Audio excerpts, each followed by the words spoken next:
You ever been called a thief in your own damn front yard? No? Well, let me tell you something, friend. When a woman in a pink golf cart charges at you screaming bloody murder, armed with nothing but a jump rope and too much perfume, calling 911 on your black ass because you look suspicious while carrying a box labeled kitchen stuff, you realize real quick, Texas sunshine ain't the only thing that burns out here. The sweat was already soaking through my shirt when it happened. I just hauled a second box of dishes out of my old Ford pickup, the one with the duct tape side mirror and the AC that only works when you threaten it with a hammer. The box was scrawled over in Uncle Walter's chicken scratch handwriting, "Kitchen stuff, don't drop this, dummy." And even though my arms were trembling, I couldn't stop smiling. This was it. The dream.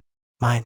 A 50-acre horse ranch deep in Pleasantdale, Texas, handed down from the only man who ever gave a damn about me. He called it Brooks Ranch. But to me, it might as well have been Eden.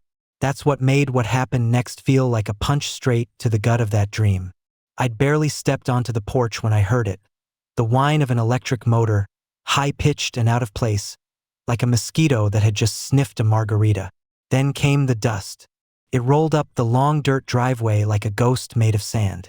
And through it came a flash of hot pink and designer attitude on 4 wheels. A golf cart. On it, standing tall in her athletic gear and suburban entitlement, was a woman who'd clearly mistaken her HOA position for a badge and gun. Her hair was too perfect for this heat, helmet-like, unmoving. Her nails could have scratched diamonds. And her eyes, beneath those oversized sunglasses, locked onto me like a heat-seeking missile. That was my introduction to Victoria Sterling, president of the Pleasantdale Ranch HOA, guardian of white fences and even whiter privilege, and she slammed the brakes so hard, I thought she'd tip the damn cart. Jumped out in one leap like a gymnast, heels clicking against the gravel like gunshots, and pointed her phone at me with the kind of trembling fury usually reserved for raccoons in attics.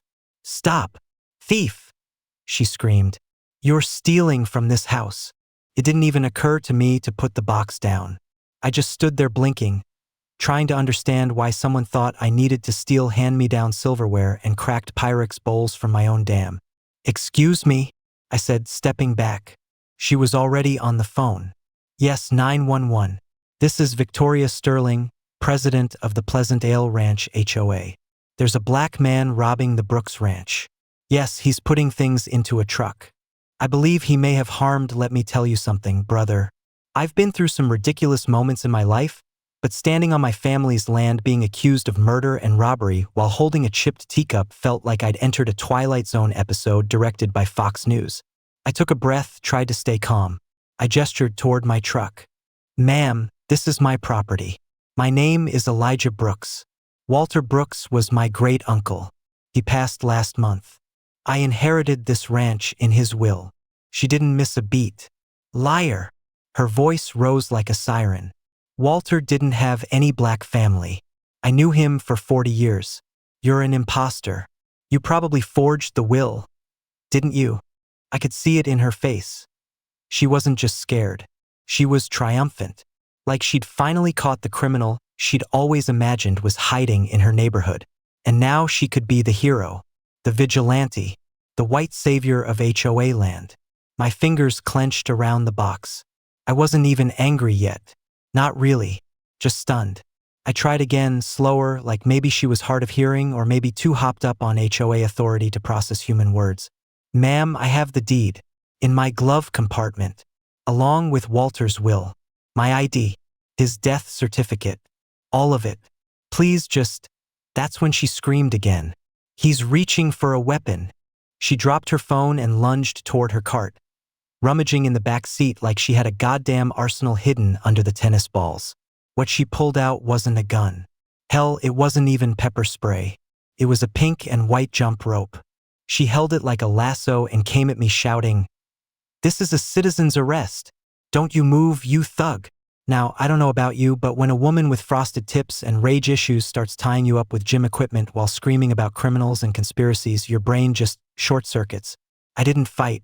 I just stood there, arms full of kitchenware, trying to process how my first day on the ranch had become an episode of Karen versus reality. She wrapped that rope around me like she was gift wrapping a nightmare and cinched it so tight I could barely move. You people think you can just come in here and take whatever you want, she spat. But not on my watch. You people. That's what she said. And that's when it hit me. This wasn't just about property or paperwork. This was about skin. My skin. My smile faded. My hands went still. And in that moment, something shifted in me. Not rage. Not yet. But resolve. She tied the wrong man to the wrong stake. I looked past her to the photo taped to my truck's dashboard. Uncle Walter, grinning like he always did when he beat me at checkers. He told me once, some folks here wear their hatred like perfume. Strong, cloying, and always trying to cover something up. I never thought I'd see that in action so literally. The sirens cut through the heat like a blade. A cop cruiser rolled up, dust spraying from its tires. And out stepped Officer Rodriguez. Young, Latino, the kind of man who probably knew a Victoria or two. The moment he saw me, still tied, still standing, he sighed like a man who knew this wasn't going to be in the training manual. Jesus Christ, Mrs. Sterling, he muttered, not even hiding the exasperation. He walked up slow, like you do with stray dogs or unstable relatives. Mrs. Sterling, why is this man tied up with a jump rope? He's stealing from Walter's ranch. I caught him red-handed. Rodriguez turned to me, eyes kind. Sir, can you explain? I nodded, slow. Name's Elijah Brooks. Walter was my uncle. I inherited this place. Got all the paperwork in the truck. I was just moving in. Lies, she screamed. He's lying. Walter never had a nephew, especially not a... She didn't finish, but the silence she left behind did. Loud and racist. Rodriguez's face darkened. Someone like him, he repeated. What exactly do you mean by that? Victoria took a step back, stumbled a little. Maybe it was the heat. Maybe it was fear. Maybe it was the realization that her little fantasy vigilante moment was turning into a police report with her name on top. That's when Dorothy Mills showed up. 68, half crippled from a fall 2 years back, but fierce as a Texas wildfire. She marched across that yard like the cavalry. Victoria Sterling, what in God's name are you doing to Walter's nephew? She barked. Untie him right this second before I call Channel 7 myself. Victoria looked like she'd swallowed a cactus. Dorothy didn't stop. Walter told me about Elijah. Told me to watch out for him. Said the HOA would probably give him hell. She glared at Victoria. Didn't realize he meant you personally. And right then, for the first time, I felt the tide shift. Not just for me, for everyone. Because this wasn't just my story anymore. This was the story of every man who's ever been told he doesn't belong on land he rightfully owns. Every kid who grew up hearing he'd never amount to more than a threat. Every neighbor who watched HOA Karens play God with their communities and smiled through it to keep the peace. Well, peace be damned. This was war. And Victoria had just fired the first shot with a jump rope. I wasn't going anywhere. Not from my porch. Not from my dream. Not from the legacy of a man who knew this battle would come. Not today, Mrs. Sterling. Not today. You ever seen a man lie with a straight face while holding a glass of sweet tea and pretending he's doing you a favor? That's Brandon Sterling, Victoria's only son, HOA vice president by nepotism and part-time real estate leech by trade. He showed up the next morning like nothing had happened the day before. Like his mother didn't just try to hogtie me like a calf at a rodeo. Slid right into my driveway in a lifted Dodge Ram. Music too loud. Grin too wide. Aviators too reflective. I was on the porch fixing the front light Walter had jury-rigged with copper wire and chewing gum when he strutted up, sipping that tea like he belonged here. Heard there was some confusion yesterday, he said, not even pretending to apologize. My mom gets, passionate about community safety. He chuckled. Like that little word was going to erase the rope burns on my wrist. Anyway, he went on. She told me about the mix-up. I figured I'd stop by and introduce myself. You know, neighbor to neighbor. He extended a hand that smelled like cologne and cover-up. I didn't take it. Instead, I nodded toward the barn. I've got work to do. If you're not here to help me clear out the mice Walter left behind, I suggest you keep walking. He kept smiling, but something behind his eyes hardened. Just a twitch, a flicker, but it was there. Men like Brandon don't like being dismissed, especially by men like me. But he held his tongue. For now. Listen, man, he said, stepping a little closer, lowering his voice like we were about to share a secret. I'll be real with you. This ranch is not exactly ideal for a one-man operation. My firm has handled plenty of estate transitions. We've got a guy who could get you 6 figures cash by next week. No inspections. No questions. I raised an eyebrow. You trying to buy me out? Less than 24 hours after your mama tried to have me arrested. He laughed again, but this time it didn't reach his eyes. Nah, just offering a friendly option. Country life ain't for everyone. Especially folks who didn't grow up in it. There it was, slipped in smooth as butter on a hot biscuit. I knew the game now. They didn't just want the land. They needed me gone. Fast. Quietly, I leaned on the porch rail and stared him down. I grew up watching Walter tend this land. Spent summers here before you were shaving. I know the smell of sweat mixed with saddle oil, and I've mucked out more stalls than you've stepped in. You think just because I'm not some white boy in a Patagonia vest, I don't belong. He didn't answer, just sipped that tea and turned back toward his truck. Think about the offer, he said. This place is more headache than home these days. He didn't say goodbye. That night I didn't sleep. Not because I was afraid, but because something didn't add up. Walter always told me he had enemies on the board, but I never knew it ran this deep. Victoria had called the cops like she was dialing a pizza. Brandon showed up less than 12 hours later with a buyout offer. And when I tried to check the power meter behind the barn, I found the seal had been cut, the lock replaced with a newer one. One I didn't own the key for. Someone had already been sniffing around before I got here. But the kicker? The land survey stakes out by the west fence were moved. 3 feet inward. Not by accident. That was the moment I realized I wasn't just inheriting a ranch. I was inheriting a war. 2 days later, the first notice arrived. Certified mail. Violation of community aesthetic standards. According to the Pleasant Ale HOA charter, one I hadn't yet signed nor agreed to, I was in breach of several guidelines: unapproved vehicle parking, improper fencing aesthetics, and my personal favorite, excessive grass height. The grass hadn't even had time to grow yet, but they'd brought out their tape measures anyway. The kicker? Each violation carried a fine, and the fine increased every 24 hours of noncompliance.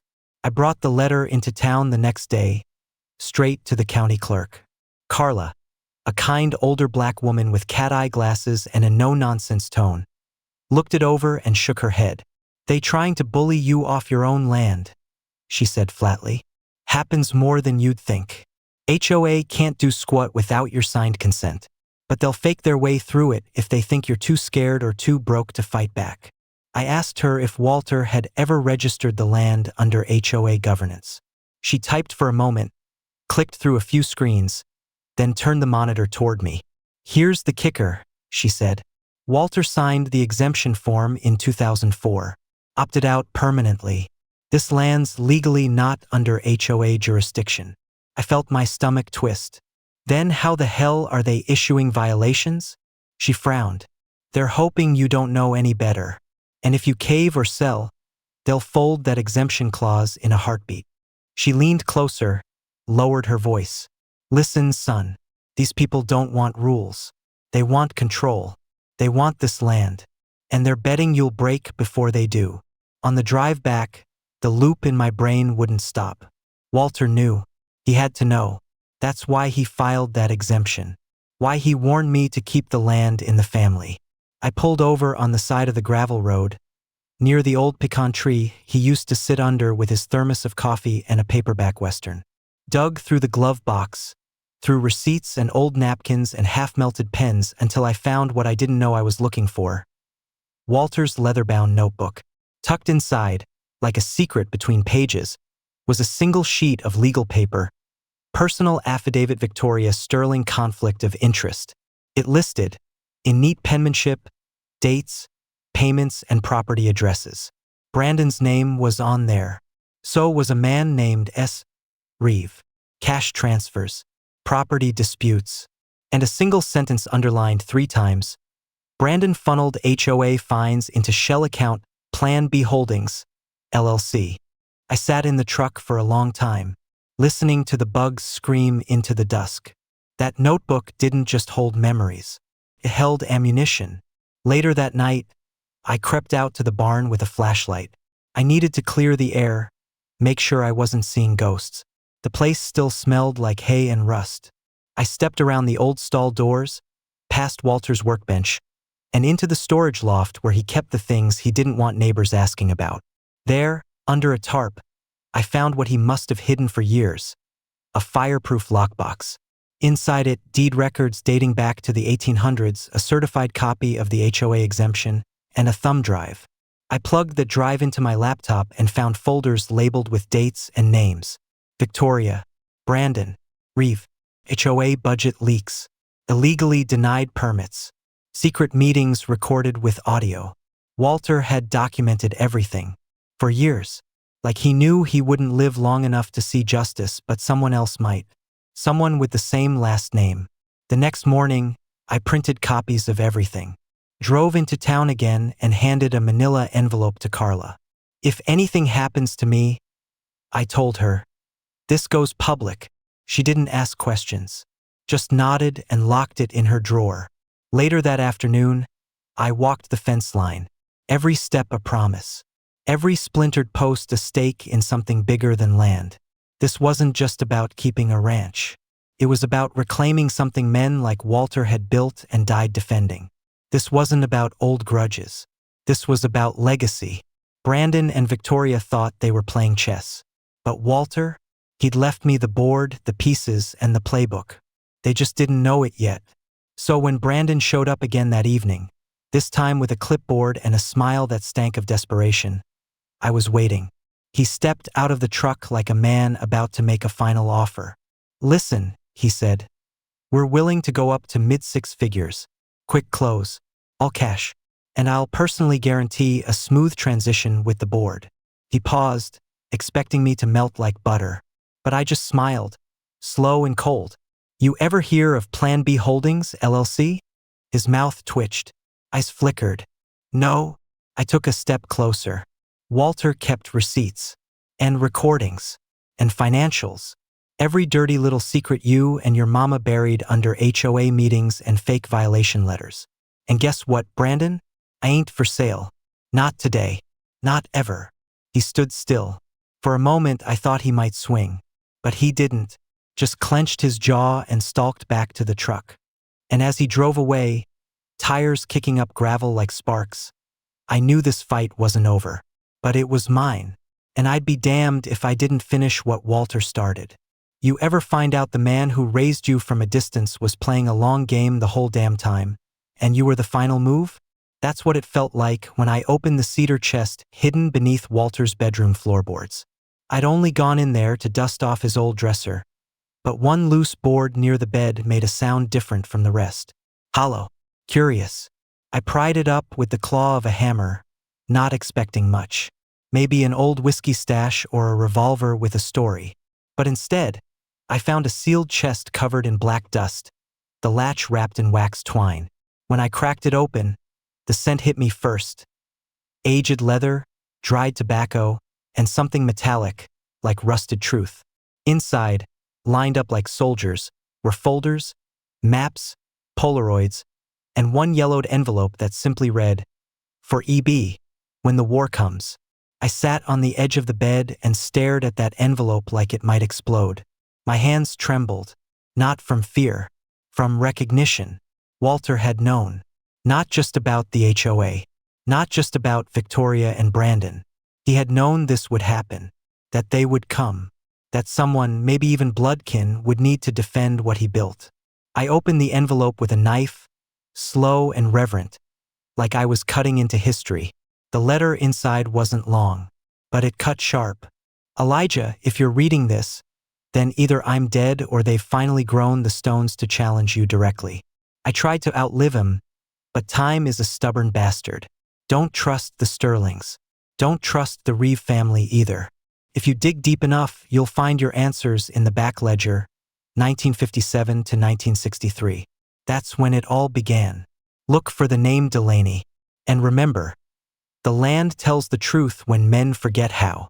Below the letter was a key, old, iron and heavy, and a rolled blueprint of the ranch, marked in red ink with symbols I didn't recognize.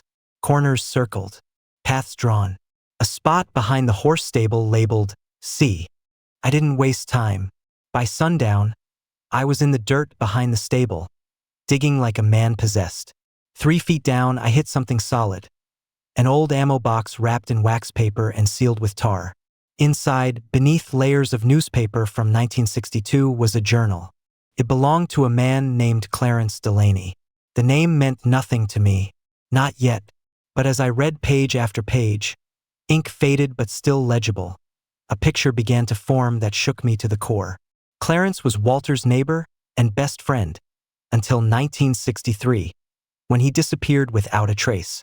According to the journal, Clarence had discovered illegal land swaps done under the table by the founding HOA council, Victoria's grandfather included. The land that made up half the current HOA territory had originally belonged to Black and Mexican families, who were either forced out through fines, foreclosure scams, or threats. Clarence had kept receipts, signatures, witness names, and Walter, too scared to go public back then, convinced Clarence to hide the evidence until the right time came. The right person. That person was now me. I didn't sleep that night. Couldn't. I read every page. Clarence wasn't just a neighbor. He was family by spirit if not by blood. And the ledger Walter had mentioned? It was in the bottom of the box.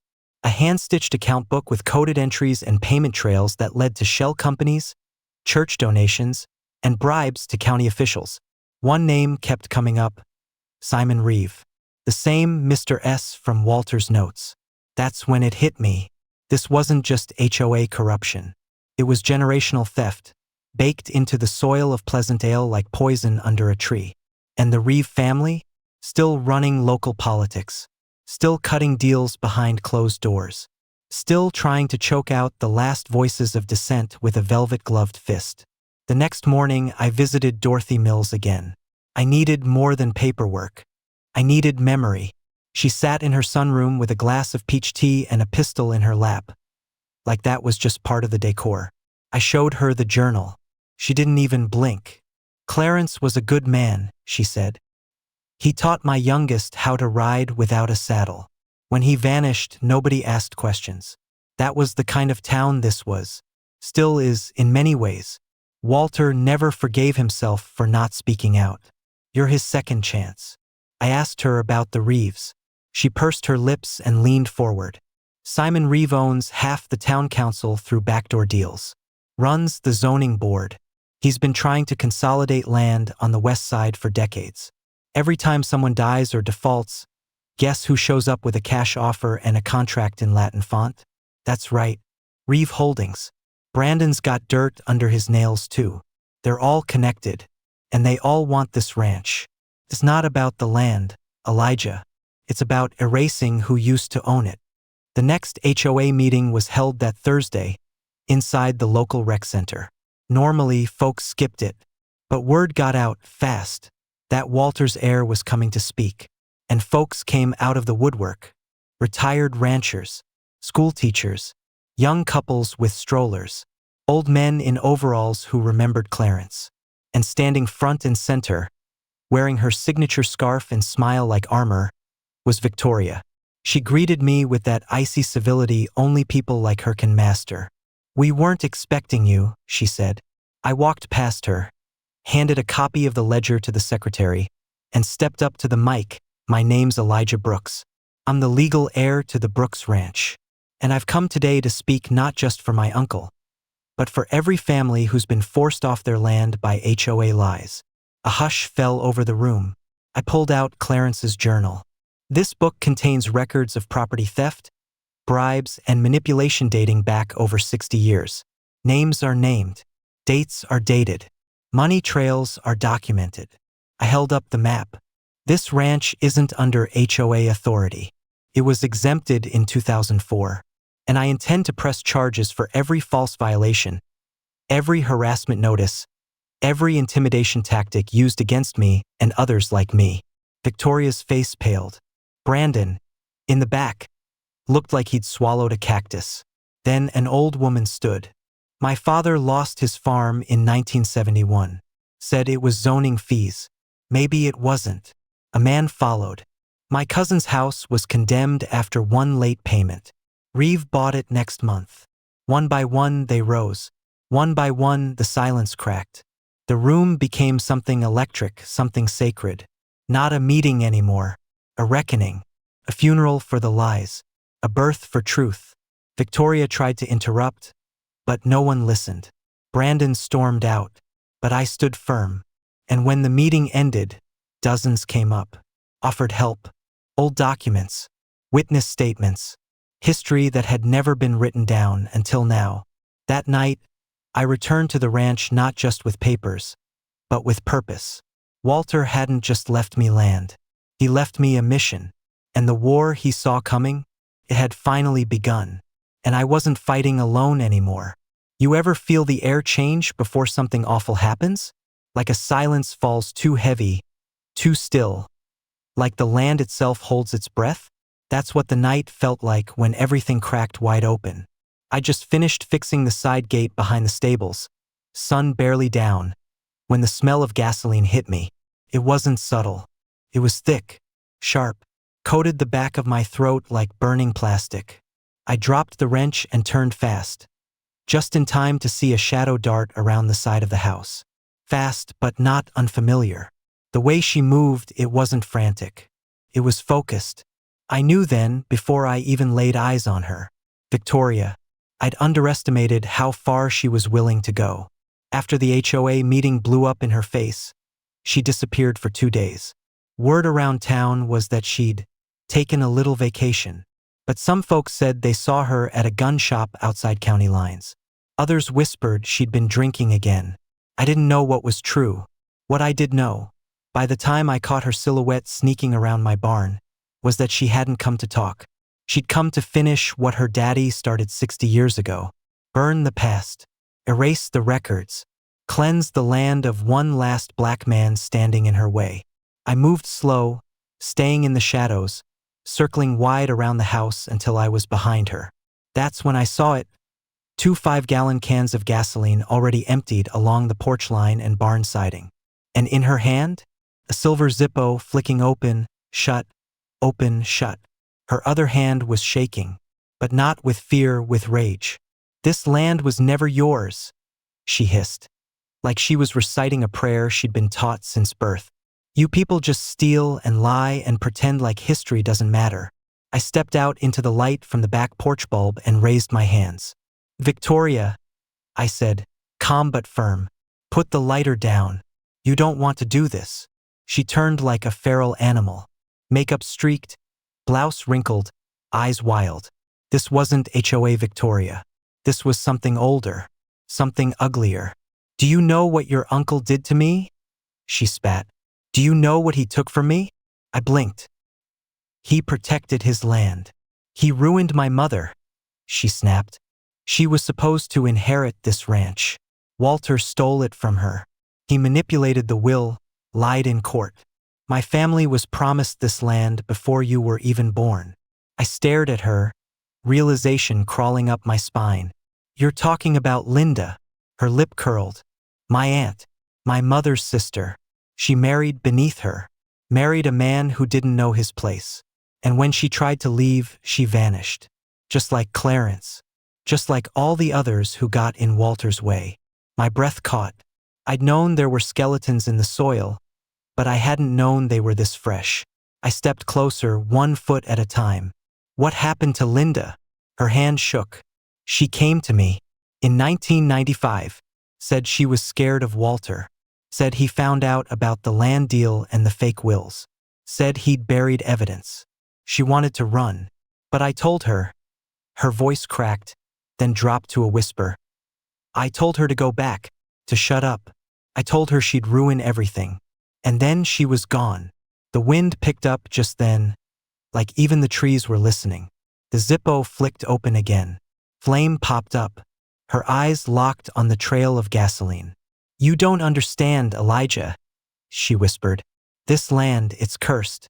It's always been cursed when people like you try to claim it. I'm not letting another generation forget who really built this town." That's when Dorothy's horn blared across the night like a war trumpet. God bless that woman. She'd been watching from her porch 2 plots down. Said later she got a feeling, gut shiverin' wrong, she called it. She slammed on her old Jeep's horn and lit up the road with every headlight she had, blasting the driveway with light. Victoria froze like a deer. Then came voices. Neighbors spilling into the night with flashlights and boots, some holding shovels, some just holding phones recording everything. Victoria didn't run. She didn't shout. She just dropped to her knees and let the lighter fall into the dirt, sobbing like a child caught in a lie too big to untell. Sheriff Danny showed up 10 minutes later, out of breath and red-faced. When he saw Victoria, face-streaked, clothes soaked in gasoline, surrounded by a half-circle of her own community, he didn't say a word, just knelt down and cuffed her. She didn't fight it, but before they pulled her up, she whispered something I'll never forget. "I poisoned her," came out like a confession to the dark. Like the ghost of Linda had finally pushed it from her chest. She didn't leave. I made sure she couldn't, because she was going to give the land back. She was going to undo everything. The crowd didn't speak. They just watched as the sheriff loaded her into the back of the car and drove away into the blinking dust. I sat down on the porch steps, heart hammering, hands shaking. Not because of fear, but because of what it meant. Walter hadn't killed Linda. Victoria had. And she'd buried it under layers of lies for almost 30 years, building herself into the queen of an empire built on rot. And now it was collapsing. Brandon didn't show his face for days. Rumor had it he tried to withdraw funds from Plan B holdings the morning after the fire attempt, but was blocked by a federal freeze. Carla, bless her heart, had forwarded every document I gave her to the county prosecutor and a local journalist who'd been itching for a scandal. Within 72 hours, the story went viral. HOA president arrested in attempted arson and cold case confession. Paper trails linked Brandon to zoning bribes and fake lien schemes across 3 counties. But me, I stayed home, walked the land every morning, fed the horses, patched the barn, let the breeze roll over me and listened to the cicadas sing like prophets. Because I knew now, I wasn't just the heir to Walter's land. I was the executor of his unfinished justice. When they tore down the old HOA office, the crowd clapped. When they renamed the dirt road to Brooks Way, people showed up with pies and folding chairs. But when they found Linda's bones behind the dried-up creek, exactly where Victoria's old garden map had hinted, I stood alone, said a prayer, planted a single pecan tree, let the land remember her right. And that night, as I watched the porch light flicker and the stars rise over the ridge, I smiled for the first time in a long time, because the curse Victoria feared wasn't the land. It was the truth, and it had finally come home. You ever sit on your porch, sun just starting to dip, drink in hand, and feel something settle in your chest that ain't quite peace but damn close? That's where I found myself 3 months after the night Victoria tried to burn my past to the ground. The scars were still there, charred wood on the barn's west wall, scorch marks on the gravel drive. But so was the ranch, still standing, still mine. And that mattered more than anything. I'd spent those weeks rebuilding piece by piece, not just wood and nails but reputation and memory. Folks in town changed how they looked at me, not with suspicion but with something else, something older. Respect, maybe, or recognition. Like they realized this land didn't just belong to me legally, it belonged to something right, something earned. I'd see it in the way old men at the feed store would tip their hats without saying much, in how the kids at the new riding program waved when they saw me from the arena, and in how even Sheriff Danny, who once called me sir like it was a favor, now stopped by once a week just to check in like we were family. But don't let me sell you a fairy tale. Not everything got tied up with a bow. Victoria pled guilty to involuntary manslaughter and attempted arson. The trial never made it to court. She cut a deal, avoided life in prison, and got 25 years with no parole. Rumor says she spends her days in a low-security facility somewhere outside San Antonio, talking to a prison chaplain and refusing visitors. Word got around she tried to send me a letter. I never opened it. I had nothing more to hear from her. Her story ended the night she struck that match. Brandon, on the other hand, vanished. Just up and left town with a duffel bag and a burner phone, according to one of his old girlfriends. But he couldn't outrun the feds. They caught up with him in a casino parking lot outside Reno, trying to pull cash from an ATM using a fake ID with his own damn picture on it. Now he's facing wire fraud, racketeering, and enough charges to keep him learning jailhouse Spanish for the next couple decades. He wasn't the brains behind anything, but he was the face of it, and that's enough to make him the fall guy. As for me, I started small. First thing I did was repaint the old sign at the gate. Walter and Linda's Ranch. I added her name not out of pity, but because she'd been silenced too long. Her ghost deserved better than being remembered as a whisper behind a scandal. After that, I called up a few local vets Walter used to write to, the kind of guys who served, came home, and got forgotten. I told them I was starting a place where they could ride, heal, and maybe find their footing again. Word spread. A retired Marine named Kyle brought his daughter. A Vietnam vet named Leroy came with a limp and stayed with a smile. We cleared out the West Pasture, built a therapy corral, and set up a scholarship for families who couldn't afford horse lessons. People donated. Not a lot, but enough. And somehow it felt like the land approved. Funny thing is, the more I gave to it, the more it gave back. That's what Walter always said. The land doesn't forget who feeds it with care. The pecan tree I planted where they found Linda started blooming early. The horses that had gone skittish during the fire, calmer now. Even the barn cats came back. 3 of them, fat and lazy like they never left. Sometimes I'd sit out there late at night, listening to the wind through the high grass, and feel something like company. Not ghosts exactly, but not loneliness either. One evening, I got a knock on the door. It was Carla from the clerk's office, holding a package. Said it had been mailed decades ago but somehow never delivered. Inside was a cassette tape, labeled in Walter's handwriting, "Final words." I found my old boombox, popped it in, and listened as his voice, worn, gravelly, tired, filled the room. Elijah, if you're hearing this, you did what I couldn't. You faced them. You stood your ground. And I hope you didn't do it alone. This ranch was never just about land. It was about legacy, about remembering where we came from and who tried to bury it. If you're standing here, then you're the last branch of a tree that refused to rot. And son, that's something worth planting again. I wept, didn't even try to hide it.